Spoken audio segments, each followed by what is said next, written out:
இயேசுவின் அன்பு இதயங்களுக்கு காலை வணக்கம். இந்த நாள் உங்களுக்கு ஆசீர்வாதமாக அமைய வாழ்த்துக்கள்.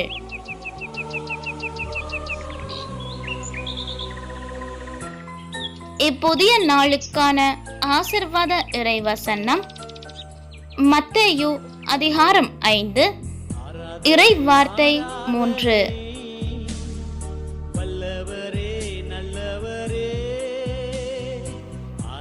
ஏழையரின் உள்ளத்தோர் பேறு பெற்றோர், ஏனெனில் விண்ணரசு அவர்களுக்கு உரியது.